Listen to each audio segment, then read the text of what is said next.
يعني وضع شروط واضحة أن الإيمان هو شرط دخول الجنة. শায়েখ, আল্লাহ তো কোরআনে পরিষ্কার করে বলেছেন জান্নাতে যাওয়ার শর্তই হচ্ছে ঈমান। না না না, এটা শুধু ঈমানের উপর নির্ভরশীল নয়। আপনি আগে আমাদের প্রথমে ঈমান বিষয়টা পরিষ্কার করুন। যারা জান্নাতে যাবে আর যারা জাহান্নামে যাবে তাদেরকে অবশ্যই কোরআনের বেসিক আয়াতের সাথে সামঞ্জস্যপূর্ণ হতে হবে।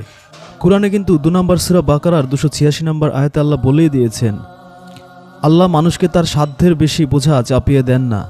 আবার একই সাথে আল্লাহ 30 নম্বর সূরা রুমের 30 নম্বর আয়াতে বলেছেন, আল্লাহ যে ফিতরাতের উপরে সেই ফিতরাতের উপরেই তিনি মানুষকে সৃষ্টি করেছেন।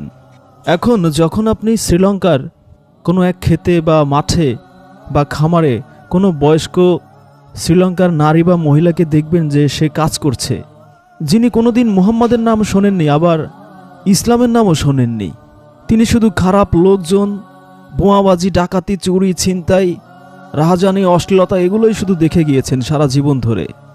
তিনি কখনো না শুনেছেন মুহাম্মদ, না শুনেছেন ইসলাম, বরং ইসলাম সম্পর্কে যতটুকু শুনেছেন তার বেশিরভাগই শুনেছেন নেগেটিভ অর্থে।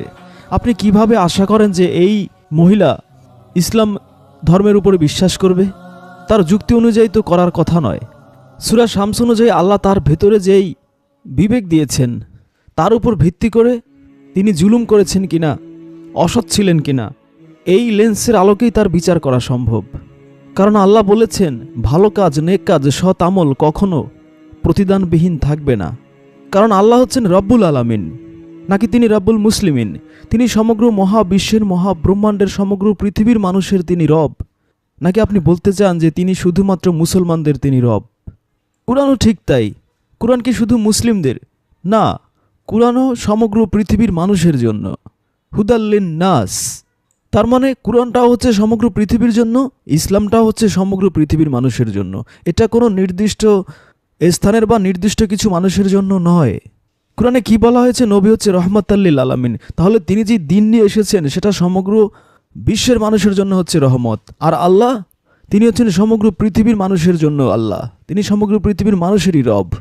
কিন্তু এই যে সুন্দর যে ইসলামটা, এটা যে উমাইয়া খিলাফত ছিল বা তাদের পরে যেসব খলিফারা এসেছে, সেই খলিফারা এই সুন্দর ইসলামটাকে হাইজ্যাক করে নিয়ে গিয়েছে। হাইজ্যাক করে এটাকে তারা নিজস্ব কিছু মানুষের সম্পত্তিতে পরিণত করেছে।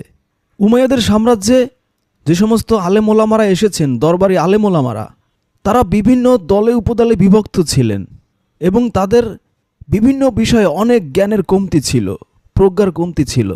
তখনকার সময় যে সমস্ত আলেম ফকি ছিলেন তারা ইসলামটাকে একটা নির্দিষ্ট গোষ্ঠীর ধর্ম বানিয়ে ফেলেছেন এবং আল্লাহকেও একটা নির্দিষ্ট গোষ্ঠীর আল্লাহ বানিয়ে ফেলেছেন, রব বানিয়ে ফেলেছেন।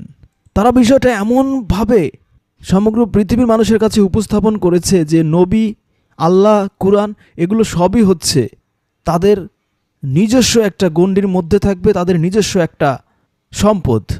অথচ হওয়ার কথা ছিল এই নবী, এই কুরআন, আল্লাহ রাব্বুল আলামিন সমগ্র বিশ্ববাসীর জন্য দয়া, রহমত এবং করুণা। কিন্তু হয়েছে তার উল্টোটা। এখন কথা হচ্ছে নাস্তিকরাও কিন্তু বিভিন্ন ধরনের রয়েছে। এর মধ্যে অনেকেই আছে তারা খুবই অ্যারোগেন্ট, খুবই অহংকারী, এজন্য তারা কোনো রিসার্চ, কোনো গবেষণা, কোনো অ্যানালাইসিস কিছুই করে না। আবার তার মধ্যে অনেক অনেক নাস্তিক রয়েছে যারা সারা জীবন ব্যাপী তাদের এই রিসার্চ, গবেষণা, অ্যানালাইসিস এগুলো চালিয়ে যায় এবং মৃত্যুর আগে অনেকেই সঠিক পথের সন্ধান পেয়ে যায়।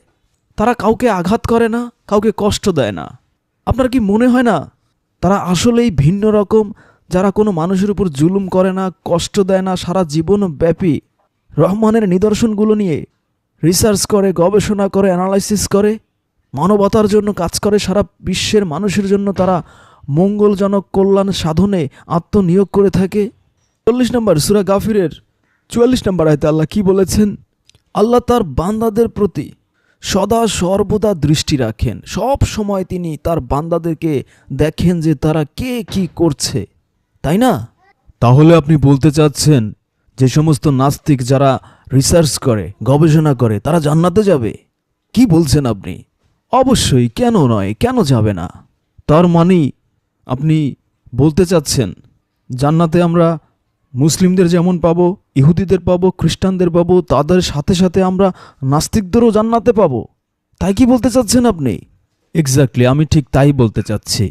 কারণ আল্লাহ বলেছেন, আল্লাহ মানুষকে তার সাধ্যের বেশি বোঝা চাপিয়ে দেন না, মানুষ যতটুকু বহন করতে পারবে আল্লাহ ততটুকুই দেন। সূরা বাকারার 286 আয়াতে আল্লাহ সে কথাই বলেছেন, লা ইউকাল্লিফুল্লাহু নাফসুন ইল্লা উসআহা।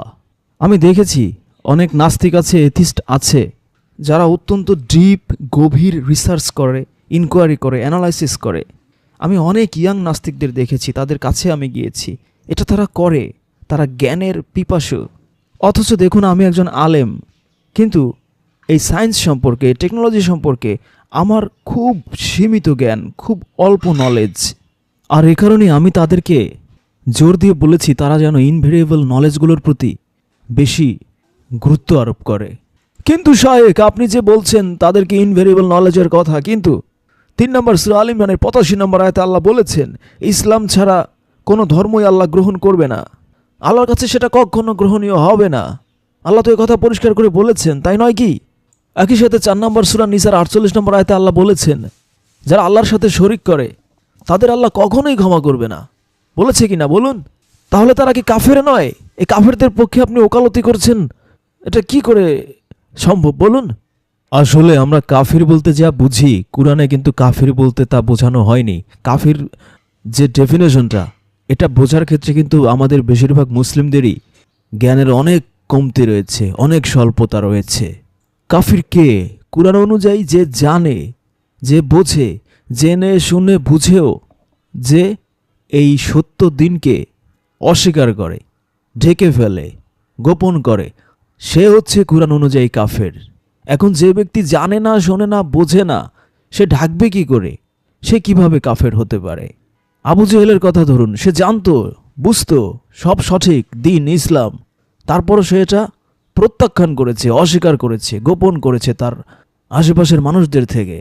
সে বুঝিয়েছে যে না, এটা সত্য না, কিন্তু সে ভেতর থেকে ঠিকই জানতো যে ইসলাম সত্য, দিন সত্য। জেনে শুনে বুঝে সেটা গোপন করলে, ঢেকে রাখলে, প্রত্যাখ্যান করলে তাকে কাফের বলা হয় কুরআনের ভাষায়। তাহলে আপনি এথিস্টদের কিভাবে আপনি কাফের বলতে পারেন? কুরআন তো সে থিওরি সাপোর্ট করে না। জাপানে যান, আপনি আমেরিকা যান, ইটালি, ইউরোপের বিভিন্ন দেশে যান, জার্মানিতে যান, পর্তুগালে যান, ফ্রান্সে যান, তাদের কি আপনি কাফের বলবেন নাকি? না, তারা কাফের নয়, তারা হচ্ছে আইয়ুহান নাস, তারা মানুষ, সাধারণ মানুষের কাতারে তারা পড়ে যাবে, তারা তো কাফিরের কাতারে পড়বে না। জাপানের লোককে আপনি কি করে কাফিরের কাতারে ফেলছেন? তারা আইয়ুহান নাস। সে যদি জানতো, শুনতো, বুঝতো, তারপর প্রত্যাখ্যান করতো, তখন সে কাফিরের কাতারে পড়ে যেত। সে কুরআন অনুযায়ী সে আইয়ুহান নাসের মধ্যে পড়বে। আপনি বিষয়টা আবারও ভালো করে বুঝুন, এটা কিন্তু কুরআনের মূল কোর পয়েন্ট। কাফের হতে হলে আপনাকে অবশ্যই সত্য জানতে হবে, দিন বুঝতে হবে। তারপর যদি আপনি এটাকে ইগনোর করেন, প্রত্যাখ্যান করেন, গোপন করেন, তখন আপনি কাফের হতে পারবেন। কাফের এর দুটো অর্থ কুরআনে আপনি খুঁজে পাবেন, পুরো কুরআন আপনি পড়ে দেখুন। কাফেরকে যে আল্লাহর আয়াত, আল্লাহর নিদর্শন প্রত্যাখ্যান করছে, অথবা জেনে শুনে ঢেকে ফেলছে বা গোপন করছে। কিন্তু যারা জানেই না, সেই জাপানের লোক, সেই কোরিয়ার লোক, সেই ইউরোপের লোক, সে কখনো কুরআন এর আয়াত শোনেনি কোনো দিন, সে বোঝেনি কোনো দিন, সে কিভাবে ঢাকবে, কিভাবে গোপন করবে? একটা মানুষ কোনো কিছু না জানলে, না বুঝলে গোপন করার, ঢেকে রাখার, প্রত্যাখ্যান করার তো প্রশ্নই ওঠে না। সুতরাং যারা জানে না তারা কখনোই কাফের নয়। কুরআন অনুযায়ী, আল্লাহর থিওরি অনুযায়ী তারা হচ্ছে আইয়ুহান নাস, সাধারণ মানুষ। এবং কুরআনে অসংখ্য আয়াত আপনি খুঁজে পাবেন ইয়া আইয়ুহান নাস বলে আল্লাহ সম্বোধন করেছেন। সুতরাং তাদের সম্পর্কে আল্লাহ কি করবেন, কি বলবেন, সেটা পুরোপুরি আল্লাহর এখতিয়ার। আল্লাহ কাফিরদের সম্পর্কে স্পষ্ট করে বলেছেন, কিন্তু ইয়া আইয়ুহান নাস সম্পর্কে কি এইভাবে তিনি স্পষ্ট করে বলেছেন? বলুন আপনি কাফির আর ইয়া আইয়ুহান নাস গুলিয়ে ফেললে তো হবে না। সুতরাং আমি মনে করি জান্নাতে যত মুসলিম থাকবে, মানে নামধারী মুসলিম, তার চেয়ে অনেক বেশি থাকবে আইয়ুহান নাস, যাদের আসলে মুসলিম সার্টিফিকেট বা মুসলিম নাম গলায় ঝোলানো নেই, অথবা মুসলিম জাতি বলতে, মুসলিম নেশন বলতে, মুসলিম দেশ বলতে আমরা যে সমস্ত দেশের লোক বুঝি, সে সমস্ত দেশ থেকে তারা বিলং করে না। তার মানে আপনি বলতে চাচ্ছেন যে জান্নাতে যারা মুসলিম নয়, নন মুসলিম, অমুসলিম যারা, তারা মুসলিমদের চেয়ে বেশি পরিমাণে থাকবে, এটা আপনি বলতে চাচ্ছেন? না, আমি বলেছি সম্ভবত, আমার ধারণা। আমি কোরআন পড়ে যা বুঝেছি সেই ধারণা অনুযায়ী আমার কাছে তাই মনে হচ্ছে। এটা আমি গ্যারান্টি দিচ্ছি না, কিন্তু আমার মনে হচ্ছে যে এটাই হওয়ার কথা। কোরআন সেই দিকেই ইন্ডিকেট করে, কারণ আমি কোরআন পড়ে দেখেছি কোরআনের উদ্দেশ্য কি, গোলটা কি কোরআনের, এবং কোরআন অনুযায়ী তারা কারা। তারা জানে না, তারা ইগনোরেন্ট। ইসলামের আলো, দিনের আলো, কোরআনের আলো তাদের কাছে পৌঁছয়নি। না না শাহেক, আপনি এটা কি বলছেন? কোরআনের মূল উদ্দেশ্য হচ্ছে তো একত্ববাদ, তাওহীদ, এবং আল্লাহর ইবাদতে কাউকে শরিক না করা। এটাই তো তাওহীদ, তাই না? আর আল্লাহ তো বলেই দিয়েছেন যে জিন এবং মানুষকে আল্লাহ সৃষ্টি করেছেন আল্লাহর ইবাদতের জন্য। এটাই তো ইবাদতের মূল থিম, সেই বিখ্যাত আয়াত, ওমা খলাকতুল জিন্না ওয়াল ইনসা ইল্লা লিয়াবুদুন। এক্সিলেন্ট, এক্সিলেন্ট, কিন্তু আপনি আমার কথাটা একটু বোঝার চেষ্টা করুন। আল্লাহ 51 নম্বর সূরার 56 নম্বর আয়াতে বলেছেন, ওমা খলাকতুল জিন্না ওয়াল ইনসা ইল্লা লিয়াবুদুন, আমি জিন আর মানুষকে সৃষ্টি করেছি আল্লাহর ইবাদতের জন্য, তাই না?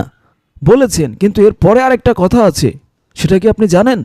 আপনাকে যদি আমি এখন প্রশ্ন করি যে আল্লাহ যে বলেছেন তার ইবাদতের জন্য, কেন কেন আল্লাহর ইবাদত করবে, সেটা আপনি জানেন? সেটা তো আপনি জানেন না। সেটা আপনাকে আগে জানতে হবে। আপনাকে কোরআন ভালো করে পড়তে হবে, একটু একটু পড়লে হবে না। কেন আল্লাহ বলেছেন তার ইবাদত করতে জিন ও মানুষকে, এর উদ্দেশ্যটা কি, এর গোলটা কি, সেখানেই সকল রহস্য লুকিয়ে আছে। আপনি সারা পৃথিবী খুঁজে, হাজার হাজার লক্ষ লক্ষ আলেম ওলামা পীর মুফতি গাউস কুতুব খুঁজেও একজন লোক পাবেন কিনা আমার সন্দেহ হচ্ছে যে বলতে পারবে যে আল্লাহ যে বলেছেন জিন আর মানুষকে সৃষ্টি করেছি আমার ইবাদতের জন্য, কেন ইবাদত করে লাভটা কি, ইবাদতের উদ্দেশ্যটা কি, সে বলতে পারবে না। সে যত বড় আল্লাহর ওলি দাবিদার হোক না কেন, যে কেন আল্লাহর ইবাদত করবে, এটার উদ্দেশ্যটা কি, what is the purpose of ইবাদত, বলতে পারবে না। আমি গ্যারান্টি দিচ্ছি আপনাকে। এর উত্তর আল্লাহ কোরআনেই দিয়েছেন, 2 নম্বর সূরা বাকারার 21 নম্বর আয়াতে। হ্যাঁ, কোরআনেই আছে এর উত্তর। আল্লাহ মানুষকে সূরা বাকারার 21 নম্বর আয়াতে বলে দিয়েছেন যে কেন মানুষ আল্লাহর ইবাদত করবে, একটাই উদ্দেশ্য, সেটা হচ্ছে যাতে সে মুত্তাকি হতে পারে। আপনি যদি মুত্তাকি হতে না পারেন, হোয়াট ইজ দ্য বেনিফিট? মানুষ ঠিকই ইবাদত করছে কিন্তু সে মুত্তাকি হতে পারছে না, সে পরেজগার হতে পারছে না। মুত্তাকির কি কি কোয়ালিটি জানেই তো না মানুষ, কি কি গুণ তার মধ্যে থাকলে সে মুত্তাকি হবে। আপনি সূরা বাকারার 177 নম্বর আয়াত পড়ে দেখুন, বলা আছে কি কি গুণ থাকলে সে মুত্তাকি হবে। পূর্ব পশ্চিমে মুখ ফিরালে সে মুত্তাকি হতে পারবে না। তাকে বিপদ আপদে ধৈর্য ধারণ করতে হবে। সম্পদের প্রতি ভালোবাসা আসক্তি থাকা সত্ত্বেও তা গরিব, অসহায়, দুস্থ, প্রতিবেশী, মুসাফির সবাইকে দিতে হবে। সম্পদের প্রতি ভালোবাসা থাকা সত্ত্বেও কয়জন দেয়? বিপদ আপদ কষ্টে কয়জন ধৈর্য ধারণ করে? সে পেরেশান হয়ে যায়, সে ডিসপারেট হয়ে যায়। ওয়াদা করলে, প্রতিশ্রুতি দিলে সেটা রক্ষা করতে হবে। কয়জন মুসলিম আমরা আছি ওয়াদা করলে, অঙ্গীকার করলে সেটা রক্ষা করি? কোরআন খুঁজলে আপনি মুত্তাকির 10-15টা কোয়ালিটি খুঁজে পাবেন। তাহলে এই মুত্তাকি হওয়াটাই হচ্ছে এই ইবাদতের মূল উদ্দেশ্য। তাহলে মুত্তাকি যদি হতে না পারে, তাহলে এই ইবাদত করে তো কোনো ফায়দা নেই। তার কি ফায়দা? আলটিমেট টার্গেট কি? মুত্তাকি হওয়া। সে হতে পারছে না। যখন একটা মানুষ, যখন একটা আইয়ুহান নাস এই মুত্তাকি হতে পারবে, সৎকর্মশীল হতে পারবে, তখন কি হবে? কুরআন অনুযায়ী সে সকল জুলুম অত্যাচার থেকে নিজেকে মুক্ত করতে পারবে। তার দ্বারা কোনো মানুষের প্রতি, কোনো প্রাণীর প্রতি, পৃথিবীর কারো প্রতি জুলুম হবে না, অবিচার হবে না, অন্যায় হবে না, ইনসাফ হবে, মানবিকতা হবে। একজনের মাধ্যমে হাজারো লোক এই ইসলামকে ভালোবাসবে। এটাই তো ইবাদতের মূল উদ্দেশ্য, যে মানুষ যাতে পরেজগার হয়, মুত্তাকি হয়। শুধু ইবাদত করেই যাচ্ছে, কোনো পরিবর্তন নেই। ইবাদত করছে, ঘুষ খাচ্ছে, ইবাদত করছে, মানুষের উপর জুলুম করছে, ইবাদত করছে, চুরি করছে, ডাকাতি করছে, ছিনতাই করছে, মিথ্যা বলছে, গীবত করছে, সব অপকর্ম করে বেড়াচ্ছে। এটা কেমন ইবাদত? এর কথাই কি আল্লাহ বলেছেন সূরা বাকারার 21 নম্বর আয়াতে? না, এর কথা আল্লাহ বলেননি। এখন যদি আপনি তাকওয়ার অর্থ করেন আল্লাহ ভীতি, না, আল্লাহ ভয়, ভয়ের আরবি আল্লাহ দিয়েছেন খৌফ। খৌফ নয়, মুত্তাকি টোটালি ডিফারেন্ট জিনিস, এবং এটা কোরআনের সবচেয়ে টপ লেভেলের জিনিস। এটা হতে পারাটাই হচ্ছে একটা আইয়ুহান নাসের জীবনের সবচেয়ে বড় সার্থকতা। এখন আপনি চিরাচরিত ইবাদত না করে যদি কেউ সে ওই লেভেলে যেতে পারে, স্যালিউট হিম। এবার আসুন আপনি সৎকর্ম, নেক আমল কি? আপনি 5 নম্বর সূরা মায়দার 2 নম্বর আয়াতে যান, আপনি দেখবেন যে নেক আমলের আসলে মূল ফোকাসটা কোথায় করা হয়েছে, সৎকর্মের মূল ফোকাসটা কোথায় করা হয়েছে। আল্লাহ বলেছেন সৎকর্ম আর তাকওয়ায় পরস্পরকে সহযোগিতা করো। পাপ ও সীমা লঙ্ঘনে সহযোগিতা করো না। এটাই হচ্ছে মূল ফোকাস। আল্লাহ যে আদেশ নিষেধ দিয়েছেন সেই লিমিটেশনের মধ্যে থাকা এবং একজনের সাথে আরেকজনের কম্পিটিশন করা, আর ইনজাস্টিস, জুলুম, পাপ, সীমা লঙ্ঘন সেই ক্ষেত্রে সহযোগিতা না করা। That is the focus point. তাহলে নেক আমলের মূল থিমটা আমরা পেয়ে গেলাম যে পাপ আর সীমা লঙ্ঘনে যে প্রতিযোগিতা, তার বিপরীতটাই হচ্ছে নেক আমল। তার মানে আপনি বলতে চাচ্ছেন জুলুম, অত্যাচার, অবিচার এর পুরোপুরি বিপরীত জিনিসটাই হচ্ছে নেক আমল, মানে পজিটিভ ভ্যালিউ, এটাই বোঝাতে চাচ্ছেন আপনি? কিন্তু আমি তো আপনাকে এই বিষয়টা জানতে চাইনি। আমি আপনাকে প্রশ্ন করেছি ঈমান, একত্ববাদ, তাওহীদ, এই বিষয়টা নিয়ে প্রশ্ন করেছি। ও আচ্ছা, আপনি আমাকে শিরক, তাওহীদ এগুলো বলতে চাচ্ছেন? আচ্ছা আপনি বলুন তো, শিরক বলতে আপনি কি বোঝেন? যদি শিরকের প্রকৃত কথা আপনাকে বলি কুরআন থেকে, আপনি বুঝবেন যে আমরা মুসলিমরাই হচ্ছি সবচেয়ে বড় মুশরিক। হ্যাঁ, এটাই সত্য। শিরক বলতে কি আপনি শুধু মূর্তি পূজা বুঝে থাকেন নাকি? না না না না না, আপনি চরম ভুল করবেন। কোরআনের সবচেয়ে সুন্দর একটা আয়াতকে আপনি পুরোপুরি ইগনোর করে দিবেন। 33 নম্বর সূরা আহজাবের 67 আয়াত পড়ে দেখুন। যারা এই ইমাম, নেতা আর যে মুরব্বী, শায়েখ, এদেরকে অনুসরণ করে, আপনি আরবিটা খেয়াল করুন। আতানা মানে আনুগত্য করা। এই যে আতানা করা, কাদের? ইমামদের, নেতাদের, লিডারদের। আর হচ্ছে শায়েখ, মুরব্বী, কি বলবে তারা? তারা বলবে, হে আমাদের রব, আমরা আমাদের নেতাদেরকে ও আমাদের মুরব্বীদেরকে, বড় লোকদের মান্য করতাম, আনুগত্য করেছিলাম। তখন তারা আমাদের গুমরা করেছিল, পথভ্রষ্ট করেছিল। এখন বলুন তো, সারা পৃথিবীর দিকে তাকিয়ে আমরা মুসলিমরাই তাহলে মুশরিক হয়ে যাচ্ছি? আমরা অন্ধভাবে আমাদের মুরব্বীদের, আমাদের শায়েখদের মেনে চলছি, আনুগত্য করছি, তারা যা বলছে তাই শুনছি, কোরআন থেকে মিলিয়ে দেখি না। সেই আল্লাহ যে নেতাদের কথা বলছেন, ইমামদের কথা বলছেন, সেই ইমামদের তো আমরা অন্ধভাবে অনুসরণ করছি, আনুগত্য করছি, আনা করছি। তাহলে আপনি যদি মুশরিক বলতে শুধু মনে করেন থাকেন যে মূর্তি পূজা, আপনি ভুল করবেন। যারা আল্লাহর পাশাপাশি এই ইমামদেরও আনুগত্য করছে, এই মুরব্বীদের, শায়েখদের আনুগত্য করছে, তারাও মুশরিক। সূরা আরাফের 3 নম্বর আয়াত পড়ে দেখুন। আনুগত্য করতে হবে শুধুমাত্র আল্লাহর, অন্য কোনো অলি আউলিয়ার আনুগত্য করা যাবে না। আল্লাহর আনুগত্য আপনি কিভাবে করবেন? আল্লাহকে তো আপনি দেখেননি। কোরআনে যা যা বলা হয়েছে সেটাই হচ্ছে আল্লাহর আনুগত্য। কোরআনের বাইরে আপনি যেদিকে যাবেন সেটাই হয়ে যাবে আপনার হয় কোনো শায়েখদের ফতোয়া, নয় কোনো ইমামদের ফতোয়া। তাদের কমান্ড আপনি মেনে চলছেন, তাদের কথার আনুগত্য করছেন, আপনি তখন মুশরিক হয়ে যাচ্ছেন। এ কথাটাই সূরা আহজাবের 67 আয়াতে বলা হয়েছে। 68 আয়াতে কি বলা হচ্ছে? হে আমাদের রব, তাদেরকে দ্বিগুণ শাস্তি দাও আর তাদেরকে বেশি বেশি লানত করো, মহা অভিশাপে অভিশাপ দাও। তাহলে এই যে যারা ইমাম, যারা শায়েখ, মুরব্বী, তাদের দ্বিগুণ শাস্তি তো পেতেই হবে। কিন্তু তাদের যারা আনুগত্য করে আল্লাহর সাথে তাদের এক কাতারে ফেলে দিয়ে আনুগত্য করেছে, তারা কি মুশরিক নয়? মুশরিক মানে কি শুধু মূর্তি পূজা করা? কোরআন তো তা বলে না।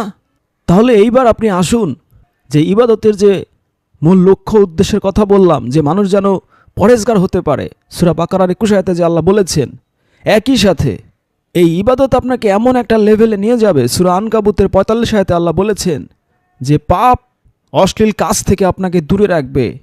এটা হচ্ছে আরেকটা উদ্দেশ্য। সেটাই যদি আপনার না হয়, আপনি কিসের শিরিক আর কিসের মুশরিক আর কিসের তাওহীদ, কি দিয়ে কি হবে? আপনি মুশরিক হন আর তাওহীদ হন, যাই হন না কেন, যদি আপনার সৎকর্ম আপনাকে আরেক সৎকর্মশীলের সাথে প্রতিযোগিতায়, কম্পিটিশনে নামাতে না পারে, আপনার সৎকর্ম, আপনার তাকওয়া যদি আপনাকে সূরা আনকাবুতের 45 আয়াত অনুযায়ী পাপ আর সীমা লঙ্ঘন থেকে দূরে রাখতে না পারে, অশ্লীলতা থেকে দূরে রাখতে না পারে, তাহলে আপনি তো সৎকর্মশীলও হলেন না, পরহেজগারও হলেন না, কিছুই তো আপনি হতে পারলেন না। অথচ এটাই তো ছিল আল্লাহর ইবাদতের মূল উদ্দেশ্য, তাই না? এ কারণে তো আল্লাহ ইবাদত করতে বলেছেন। তাহলে আপনি কি করছেন? কোনো বেনিফিট নাই, কোনো আউটপুট নাই। এই সৎকর্মের কি আর কোনো উদ্দেশ্য আছে? হ্যাঁ, আল্লাহ কোরআনে বলেছেন, লা তাশকুরুন, যাতে তোমরা শুকর আদায়কারী, কৃতজ্ঞ বান্দা হতে পারো। সেটা কি আমরা হতে পারছি? পারছি না। আল্লাহ কিন্তু একথা বলেননি যে তোমরা শুকর আদায়কারী হও, যাতে তোমরা সৎকর্মশীল হতে পারো, অথবা তোমরা সৎকর্মশীল হও যাতে করে তোমরা আমার ইবাদত করতে পারো। বরং আল্লাহ কি বলেছেন, আমার ইবাদত করো যাতে করে তোমরা সৎকর্মশীল হতে পারো, পরহেজগার হতে পারো। আর সৎকর্মশীল পরহেজগার হতে পারলে কি হবে, তখন তোমরা আমার শুকরিয়া আদায়কারী বান্দা হতে পারবে। কি হবে তখন, পাপ আর অশ্লীল কাজ থেকে তোমরা দূরে থাকতে পারবে। বিষয়ের গভীরতাটা একটু দয়া করে বোঝার চেষ্টা করুন। পুরো কুরআনই হচ্ছে এই সৎকর্মশীল বানানোর একটা প্রসেস মেশিন, পরহেজগার বানানোর একটা মেশিন। এটাই হচ্ছে কুরআনের কালচার, দ্বীনের কালচার, ইসলামের কালচার, সংস্কৃতি, যে মানুষকে পরহেজগার বানাবে, মুত্তাকি বানাবে। This is not about only rituals, not about only some titles. কিন্তু শায়েখ, এই যে সৎকর্মশীল হওয়া, পরহেজগার হওয়া, মুত্তাকি হওয়া, এগুলো তো যদি আমরা শিরকের সাথে তুলনা করি এগুলো কিছুই না। শিরক হচ্ছে সবচেয়ে খারাপ জিনিস, তাই না? না না না প্রিয় ভাই, সকল ইবাদতের মূল লক্ষ্যই হচ্ছে সৎকর্মশীল হওয়া, নেক আমলকারী হওয়া, পরহেজগার হওয়া। তাহলে এই যে ইবাদতের উপর ভিত্তি করেই তো আপনি কাউকে তাওহিদবাদী বলছেন আর কাউকে মুশরিক বলছেন, তাই না? কিন্তু ইবাদতের মূল লক্ষ্যটা কি? সৎকর্মশীল হওয়া, পরহেজগার হওয়া, তাই না? সেটাই যদি আপনি হতে না পারেন, আপনার হাজার ইবাদত করে ফায়দা কি? আর সেটা যদি আপনি হতে পারেন, ইবাদত কম করলেও কোনো সমস্যা নেই। না না না শায়েখ, আমি একেবারে আপনাকে পয়েন্ট টু পয়েন্ট প্রশ্নটা করতে চাই। 4 নম্বর সূরা নিসার 48 নম্বর আয়াতে আল্লাহ বলেছেন, আল্লাহ তার সাথে শিরকের গুনাহ কখনো ক্ষমা করবেন না। এই শিরক বাদে যে কোনো গুনাহ আল্লাহ যাকে ইচ্ছা ক্ষমা করে দিতে পারেন। কিন্তু আপনি আমাকে সূরা আহজাবের 67 আয়াত দিয়ে বলছেন যে মুসলিমরাও মুশরিক হয়ে যাচ্ছে, তাওহিদবাদী মুশরিক। তাহলে সূরা নিসার 48 নম্বর আয়াতটা কি আসলে? আপনি বলুন তো আমাকে। দেখুন, এই আয়াতে আল্লাহ বলেছেন কি, আল্লাহ ক্ষমা করবেন না ইবাদতে যদি কেউ আল্লাহর সাথে শরিক করে। আল্লাহ বলেছেন যে আল্লাহর সাথে শরিক করে ইবাদতে, মানে অনেক ঈশ্বর সে বানিয়ে নিয়েছে। না না শায়েখ, আপনি বলতে চাচ্ছেন যে নাস্তিকরা যাবে, অমুসলিমরা যাবে, এটা কিভাবে সম্ভব? দেখুন, কোরআনে ইসলামটা আসলে কি? কোরআনে ইসলাম হচ্ছে 3টা স্টেজ বা 3টা ধাপের সম্মিলন। প্রথমটা হচ্ছে আল হাক্কু মির রব্বিকুম, এই হক বা সত্যের প্রতি মানুষের ডেডিকেশন। তারা বিশ্বাস করবে অন্তরে অথবা মুখে প্রকাশ করবে, কিন্তু আপনি যা জানেন সেটা হচ্ছে তার ঠিক বিপরীতটা। আর দ্বিতীয়টা হচ্ছে এই সত্য জানার পর তার উপর সে নিজেকে আত্মসমর্পণ করবে। আর তৃতীয় কাজই হচ্ছে আত্মসমর্পণ বা মুসলিম হলে হবে না, তাকে নেক আমল করতে হবে, সৎকর্ম করতে হবে, যাতে করে সে যে সত্যিকার অর্থে আত্মসমর্পণ করেছে সেটা রিফ্লেক্ট হয়, সেটার প্রতিফলন ঘটে। যদি একজন মানুষ আত্মসমর্পণ স্যালেন্ডার মুসলিম হওয়ার পরও তার রিফ্লেকশন না হয় নেক আমল সৎকর্মশীল হওয়ার মাধ্যমে, সৎকর্ম করার মাধ্যমে, তাহলে কিভাবে প্রমাণ হবে যে সে আসলে মুসলিম হয়েছে, আত্মসমর্পণ করেছে আল্লাহর কাছে, সত্যের কাছে, কুরআনের কাছে? এই যে আত্মসমর্পণের করার পরে সৎকর্ম করা, ভালো কাজ করা, মানুষের উপর জুলুম না করা, মিথ্যা না বলা, গীবত না করা, বিপদে আপদে মানুষের পাশে দাঁড়ানো, এই নেক আমলগুলো, এগুলো কি আপনি মুসলিমদের মধ্যে বেশি দেখতে পান, নাকি সেই তথাকথিত যারা আপনার ভাষায় যারা জাহান্নামে যাবেই, যদিও তারা কোরআনের আলো পায়নি কখনো, তাদের মধ্যে আপনি বেশি দেখতে পান? বলুন তো।